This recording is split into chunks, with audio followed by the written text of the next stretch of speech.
always at the stick. From who's got it better than us to brick by brick. It's always the 49ers way, from off-season to game day. Yeah, we talk back. It's the 49ers Cutback.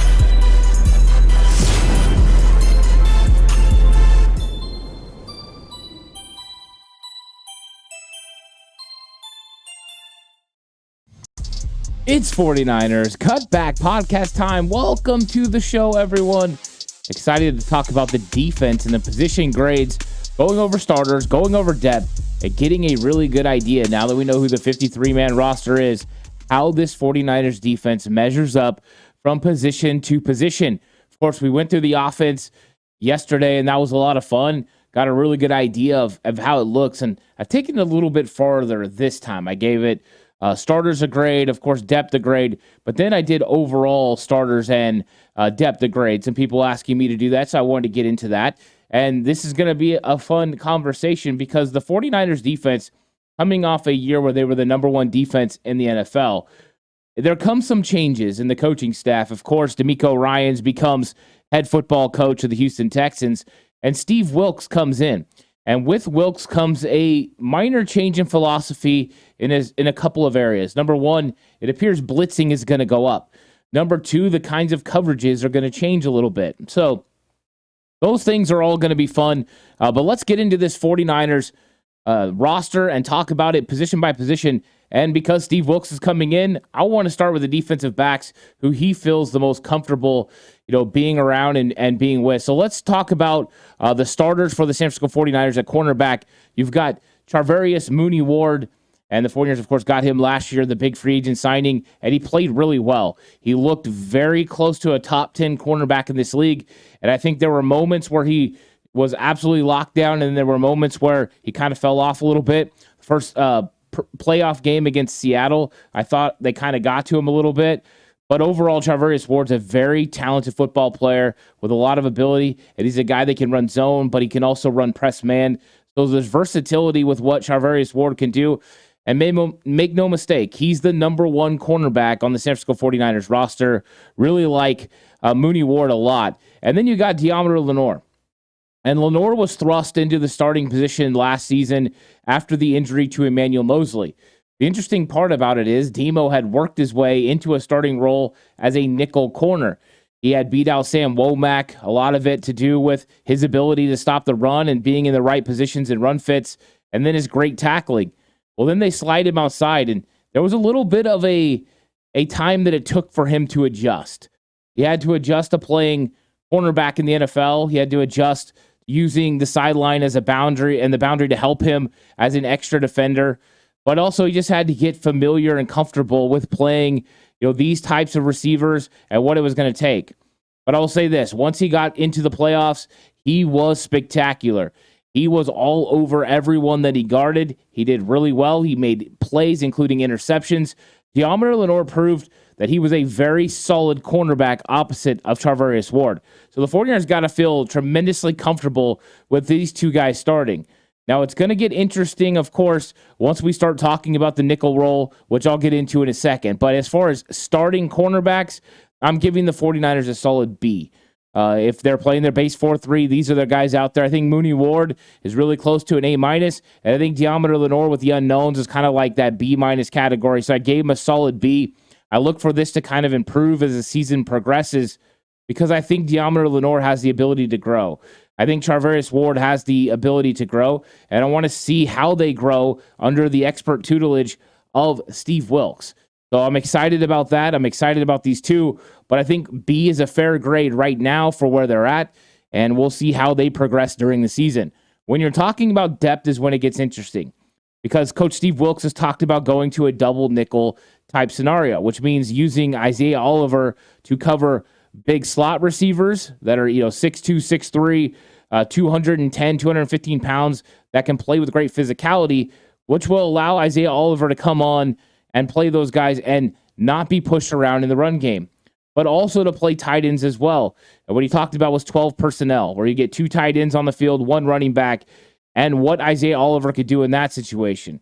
Most of the time, a lot of teams will stay in their base set, their base 4-3, and not take their Sam linebacker off the field. Steve Wilks was making it sound like those are going to be some situations, depending on matchup, that the 49ers decide to go with Oliver on the field anyways and pull Oren Burks off. So it's very important that Isaiah Oliver have a really good season if he's going to play in this role. I think the 49ers, if it works out the way that they're hoping, the way they're forecasting, Isaiah Oliver in that role, and then Deommodore Lenoir coming in to play smaller slot receivers like Cooper Kupp and others, gives the 49ers a lot of versatility and balance within their defense. So I like what Wilks is doing. Definitely wondering what Isaiah Oliver is going to end up being. I was excited about the signing when it happened. Now that we know the role at which he's supposed to play, I think Isaiah Oliver is a fit for that role, but he's got to play up to expectation. Our GM John Lynch said that Isaiah Oliver was figuring out this defense as the preseason went on. I do believe he played better in each game, but we don't know what the finished product's going to look like. I think Isaiah Oliver is going to get better as the season progresses, as he feels better within the system, but also once he gets out there and plays with starters, it's going to help him as well. The more talent that's on the field, the easier it makes it for everyone else playing the position. So Oliver is going to be somebody they're going to have to see what he can develop into. And then they're probably going to ask a lot of Ambry Thomas.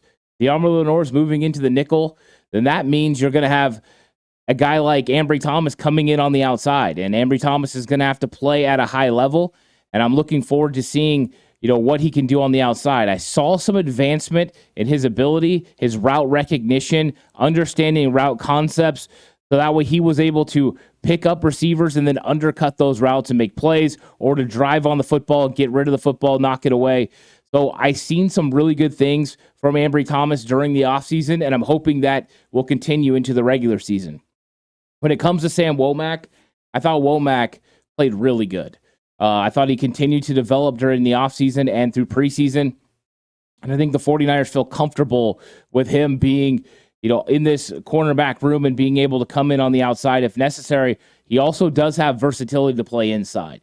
So when you're talking about the depth, having Oliver, Thomas, and Womack, a pretty good group to go with your starting two, I gave the depth a C+. I think question marks about who Ambry Thomas is. Are we getting a better version of Ambry Thomas than what we got in 2021? If that's so, that's great. That means the room improved. Are we getting a better version than we saw last year? Hopefully we are. So there's unknowns with Ambry Thomas and unknowns with Isaiah Oliver. We can kind of hope that they're going to play at a higher level, but we don't know that for sure. So overall, I gave the cornerback room a B-. So the starters with a B, the depth with a C+ gives us a B- at the cornerback position. Now let's move to the guys who handle the deep part of the field, and that's the safety room. You got all-pro Talanoa Hufanga. He's absolutely spectacular. You got Tashaun Gibson that's made all of the plays he made, intercepting a team-high 5 passes last year, which is huge, not to mention the amount of footballs he got his hands on that he didn't come up with interceptions or that he ended up tipping to a teammate. Tashaun Gibson made some huge plays for this team. So as a starting unit, this group is great. They have a couple of minor hiccups and weaknesses here and there, but overall, I think they're so solid. I gave them an A-. Hufanga's ability to be the all-pro, play everywhere, get in the box, blitz off the edge, cover tight ends. He's really good.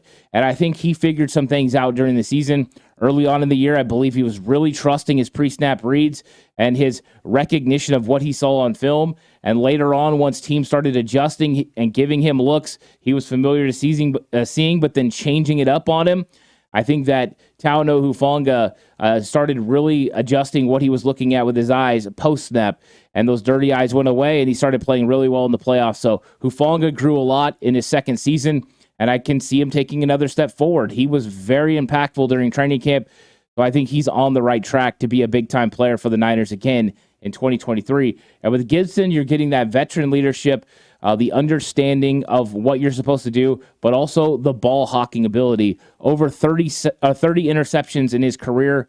That's spectacular. And the 49ers got a nice group, a nice unit here. I think if you were going to, pick at them a little bit, it would be Hufanga in coverage sometimes, Gibson sometimes as far as angles and tackling, and maybe the lack of top-end speed at the safety position between these two guys, but not enough to do anything besides make them an A-. And I love their intelligence.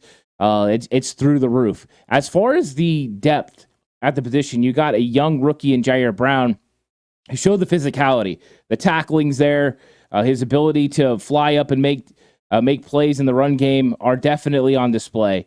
So I thought Jair Brown progressed pretty nicely. I think he's going to eventually develop into a potential starter for the 49ers and start next to Talanoa Hufanga once Tashawn Gibson decides to hang him up. And then George Odom. And George Odom has done a really good job in his NFL stint as a safety. Is he a top-end safety? No, but he's a solid backup, a good tackler. In fact, the year prior to him coming to the San Francisco 49ers, he didn't miss a single tackle inside the box in the run game. He made every one of them. That's pretty spectacular. His tackling definitely wasn't that good last year compared to what it was with the Colts, but it was still really good. So you can count on George Odom to go out there and give you good snaps. So I think he's a very solid depth piece, and the 49ers only have 2 safeties as far as depth. And so I gave the depth a B-. I think Jair Brown's growth during the season will eventually elevate that depth even more. And I think as long as George Odom's tackling is closer to what it was with the Colts, I think it can move up even more. But I gave the room a solid B+, with the starters really carrying it. But the depth is solid for the 49ers overall. So I like that room. I think it's a very good room and a very balanced room. At the linebacker position, you got 2 of the best in the league. Fred Warner, Dre Greenlaw. It just doesn't get much better than that. Those 2 guys are both top 10 linebackers in this league, and Fred probably the best linebacker in the league. And top to bottom, he could do it all, whether it's stopping people in the run game, blitzing the quarterback, covering out in space. He's spectacular. How many middle linebackers do you see taking and carrying a wide receiver in the slot like CeeDee Lamb all the way deep down the field and making a play in the playoffs? Not many, but Fred can do that. He's spectacular. And so is Dre Greenlaw. Greenlaw's ability to diagnose what's happening and then to track people, whether it's in coverage or in the run game, was on display. Pitch play outside, he gets downhill, makes a tackle. Pass going to the sideline, gets on the tight end, knocks it away. Dre Greenlaw is a special talent. Fred Warner is a special talent. And then you throw in the starter of Oren Burks, who I thought had good film last year. He's a physically gifted player.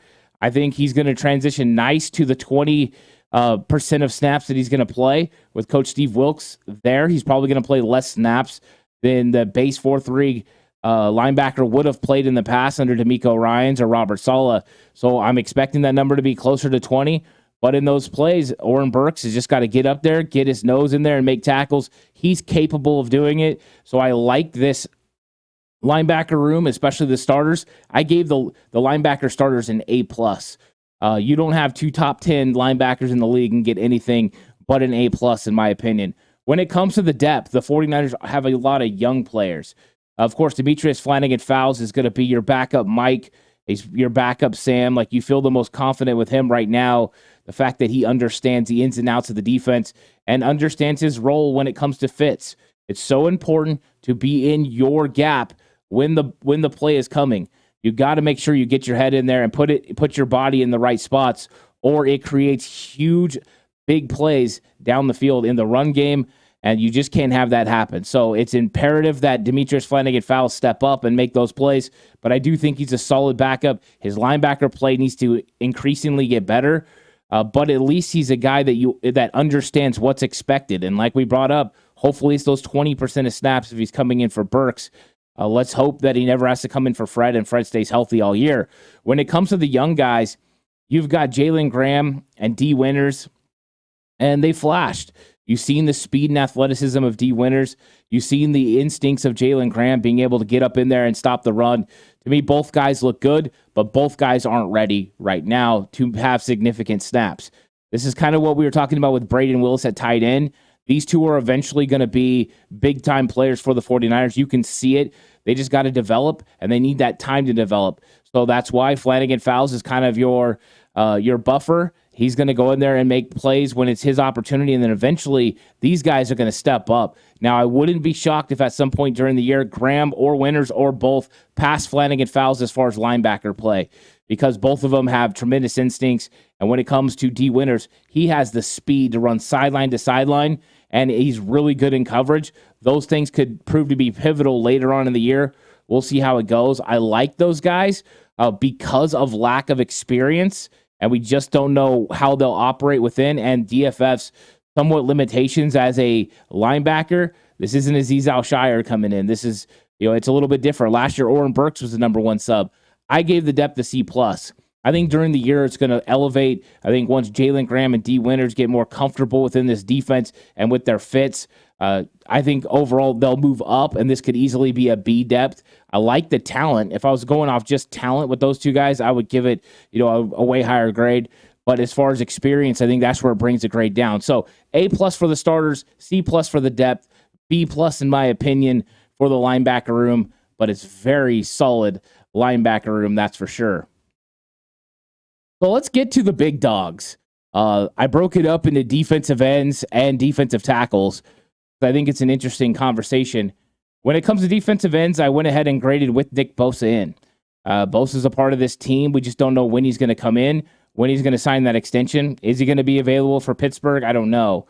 But when it comes to this room and the starters, I think it comes down to Nick Bosa and Clelin Ferrell. I think Clelin Ferrell is going to start opposite of Nick Bosa. He's definitely been the best overall as far as with rushing the passer and stopping the run. He's the most balanced defensive end, a base 4-3 guy the 49ers have. And so I think he's going to be there. When it comes to Bosa, Bosa's an A+ player. He's the best at his position in the entire NFL, and he's definitely going to elevate this team once he's back in Santa Clara playing for the 49ers. When it comes to Ferrell, I think he's a very solid player, but we have to see it consistently in the regular season. Right now, we've seen little parts of it. We're like, you know what? He's pretty good. He's got some ability there. So I couldn't give him as high a grade as I gave Bosa. And I don't think anyone would expect me to. Bosa's the best at his position. I did think Clelin Ferrell was pretty solid. And because of that, Bosa's going to help take it to another level with his A+. So I went ahead and I gave the starting defensive ends, including Bosa, A-. So Clelin Ferrell brings it down a little bit, but still A- is very solid. When it comes to the depth, you've got young Drake Jackson, who we haven't seen the development I think everyone was hoping. He's kind of where I expected, though. I didn't know how he was going to be against the run. So far, setting the edge against the run hasn't proven to be as consistent as I would like, and I think that's what makes Clelin Ferrell the starter over Drake Jackson. But he's still got freakish athletic ability. He's still got a lot stronger. He's still one of those guys that can fly around and get his hands up and knock balls away. So he's pivotal to this 49ers defense and the 49ers pass rush, and could be real pivotal on third downs this year. So I still like Drake in his development. Kerry Hyder. And Kerry Hyder in 2020 really was one of the 49ers' bright spots in a year that was marred by injury. And he looks very good this year. Last year, Kerry Hyder came back to the 49ers, and I felt like he was playing out of position a lot, having to play on the interior because of injuries. He didn't really get fully comfortable playing on the outside. Well, during preseason, he looked fully comfortable. His hand technique was there. His athleticism looked at a higher level than I've seen before. So Kerry Hyder's looking really good, and I love having Hyder out there. He's a solid rotational piece. He's really good against the run, setting the edge. He has great instincts to be able to get where he needs to get. I think Hyder's a very solid depth piece. I like him a lot within this 49ers defensive end room. And so he was a solid get for the 49ers when they brought him back last year. When it comes to Austin Bryant, I think Austin Bryant is still developing in Chris Kaceric's defense, but I like the explosiveness. His first step looks good. His technique looks better. He was setting the edge very nice against the run, which I was happy to see. He is a little over 270 pounds, so a bigger defensive end for the 49ers, and he does a really good job. So I'm excited about him in this rotation, and we're talking, once Bosa's back, about a nice 5-player rotation at defensive end with some different characteristics for each of them, but some athletic ability coming from Drake Jackson and Austin Bryant. The real athletic ability was from Robert Beal Jr., but we're not going to see that right now. He's going to go on the IR, but I figured him a part of this room because he is a part of the team. That explosiveness off the edge is what we're hoping to see at some point. Will we get to see it in 2023? Not sure right now. They could end up redshirting Robert Beal and him not make an impact this season, but you can see the trend of 49ers edge rushers. They're looking for guys who are quick. They can get the F off, as Chris Kaceric would say, and they can make plays in the backfield, and that's what he's looking for, disruption. But with that, you have to be able to set the edge in the run game. You can't just be a guy that gets after the quarterback. If that's the case, you're only going to be able to play on third downs. And that's not what the 49ers want. They want guys that can do it both. Play against the run on pace downs and get after the quarterback when it's third and long or third and medium. So overall, I gave the starters an A-. I gave this depth a B-. And a lot of that has to do with the upside of Drake Jackson and the steady play of Kerry Hyder. So I think that B- is a good enough number for them. So overall, I gave the defensive ends a B for the San Francisco 49ers. So let's talk defensive tackles. And the 49ers make the big splash going out and getting Javon Hargrave, and that just took the defensive line to another level. It went from being Eric Armstead and Javon Kinlaw to being Eric Armstead, who's very good. They call him the blueprint, to being, and Javon Hargrave coming in to being one of the best duos in the entire NFL at the defensive tackle position.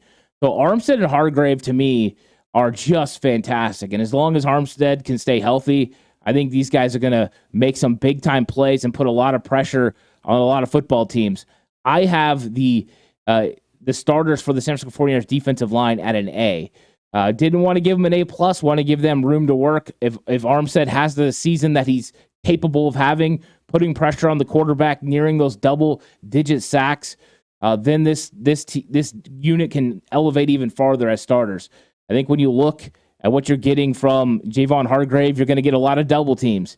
They're going to come after him. They're going to come after Bosa, and that's going to free up guys like Clelin Ferrell and Eric Armstead, and they have to take advantage. The one thing I can say is I've seen Eric Armstead take advantage. I've seen him have 10 sacks in a season, and I've seen him be an absolute beast. So I'm optimistic about him, where Clelin Ferrell, I haven't got to see it yet. With Eric Armstead, it's a known commodity. If he's healthy and he's getting opportunities in one-on-one, he's going to be a problem for most guards in the NFL. So I'm very excited about this starting group. When we're talking about the backups, you got Javon Kinlaw, who started for the 49ers last year, and Kevin Givens, who they've developed all the way from being an undrafted free agent to being what he is now. Now, we know they have some weaknesses, right? Javon Kinlaw's been struggling a little bit with pad level, getting pushed back, still flashing, getting in there. In fact, I think he's more athletic and more healthy, so you're seeing those flash plays a little bit more. Penetration in the backfield, causing havoc. But he's got to be able to stop the double team. He's got to lower his pad level. He's got to get skinny. He's got to make plays at the defensive line spot. He can't allow himself to get pushed back. And that's the problem as well with Kevin Givens. He a lot of times will give up ground. And that's the one thing you can't do as a defensive lineman. You can take on the double team and you can stymie the double team, then you can free up your linebackers to make tackles. That would be huge.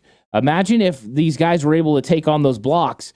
Then that means Fred and Dre Greenlaw and Oren Burks, they're going to be running around free, able to find their windows and get downhill. So it's imperative that this defensive line beats double teams, especially early on in the season. This is kind of the MO of what teams are going to do against them. They're going to try to take advantage of going after these defensive tackles, getting movement, and being able to reestablish the line of scrimmage in the run game. 49ers defensive line holds up, they're going to be good. So we know Hargrave and Armstead are going to do a good job in this category. But when you go to that second unit, Kinlaw and Givens have to do it. And if they don't, Kalia Davis has to. And I will say this, the Chargers game, the last preseason game, I thought Kalia Davis did fantastic against double teams. He played low. At 6 foot tall, he doesn't have problems with low pad level, but he was explosive. You saw the power. You saw more balance than I've seen from him going through his college film, and also just seeing what everyone talked about with him in practice. I think Kalia Davis could make an impact in this team, and I'm wondering when he starts getting to be a part of a steady rotation, because I think pretty soon with his skill set, he could surpass at least Kevin Givens in front of him. And he's got the athletic ability. He can run down the line of scrimmage, and he can track some of these guys. He used to play linebacker, and that speed hasn't went away. Is he as fast as he was as a linebacker? No. But he's moving 300 pounds really well, and I think I like him as an impact player. Plus, I think he has real upside as a pass rusher. I think he could eventually be a big-time player for the 49ers. So looking forward to his development. Overall depth for the 49ers defensive line, I gave a B. You got a starting caliber player in Javon Kinlaw. I know he's fringe. It's only the flash plays, but he started a lot of games for a really good defense last year. And I think as long as he can learn to keep that pad level low, stymie those double teams, he could be very solid. He's a good run stopper. Now with the athletic ability, looks like it's back a little bit. He can get after the quarterback. So excited about that room overall. So we've got an A for the starters at defensive tackle and a B for the depth. Overall, a B+. So when you've got starters at D tackle and DN at A, that's pretty good for your defensive line. It's the depth that you have to worry about. I have them around a B- as far as depth, overall depth on the D line. And if a couple of guys show up, then you're sitting in a better situation, right? If Kinlaw played up to Kinlaw potential, this would take a whole new meaning. If Kalia Davis plays up to Kalia Davis potential, we're talking about an elite defensive line again. But some guys have to go out and do it, and they have to prove it, and right now they have it. So overall grades, I gave the starters a B+, and this is the highest B+ you could possibly get. If the cornerback room would have graded out to an A, we just have a little bit of unknowns about how Diamond Lenore, Ambry Thomas, and that's going to work out. I think it could have easily been an A defense. I think this defense doesn't have a lot of weaknesses. Yes, the depth, and I think that's for all teams around the NFL. The depth doesn't always measure up to the starters, but starters-wise, this 49ers defense is absolutely spectacular with a B+. There's on the verge. They're on the verge. They're on the verge of a couple of guys stepping up. Mooney Ward playing a top 10 corner and Diamond Lenore playing a top 25. And next thing you know, you've got an A secondary overall. So excited about the 49ers starting unit. When it comes to depth, I gave the whole depth once you graded it out to a C+. So C+ depth with room for growth.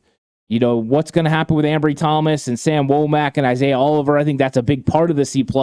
Those guys play at a high level. If they play the way Steve Wilkes is expecting, boom, stock up. And all of a sudden your depth is a lot better than what we have right now. And that's the same as several positions. We talked about Kinlaw.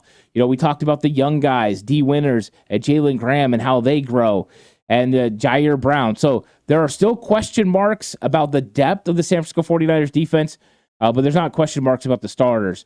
I think it's a nice exercise, though, to go through and figure it out. And when you add up the grade of the starters compared to the depth, you get a B. So it's a really good group, and I think it has room for growth during the season. I'm excited about the 49ers defense overall. Really solid defense, and I think that we're going to see them grow during the season and make some big-time plays. But let's get Nicholas John Bosa back in San Francisco so that way this defensive line can elevate to another level. If not, it's going to be a little bit harder generating pressure. Does that mean Steve Wilkes is going to have to take more chances?